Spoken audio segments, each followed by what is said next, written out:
نحمده ونصلي على رسوله الكريم اما بعد. رسول الله صلی الله علیه وسلم فرمایي چې د انسان فطرت سلیمه د 5 شیانو تقاضا او غوښتنه کوي. یو له هغو څخه ختنه کول، یعنی زموږ په اصطلاح کې ورته سنتېدل وایي. دوهم لاندې تر نامې ویښتان صفا کول. دریم د بریتو وړول. څلورم د نوکانو اخیستل. او پنځم د بغلونو ویښتان صفا کول. د نوکانو اخیستلو لپاره حکم دا ده چې په جمعه کې یو وارې مستحب عمل دا ده چې نوکان واخیستل سي، هغه که بیا ښځه وي او که نارینه وي.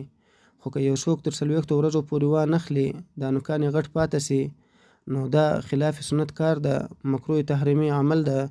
دا سړی د په خپل کار باندې توبهګاره سي، دا سړی ګناهګاره ده، توبه او استغفار دی وایي او خپل نوکان دې کم کړي. او په دا حکم کې نارینه او ښځه دواړه برابر دي. د دواړو لپاره حکم دا ده چې په جمعه کې د یو وار کموي، یو وار دې اخلي. دا بعضې ښځې اوږدوي، د دې لپاره په هیڅ صورت کې د جواز فتوا نشته.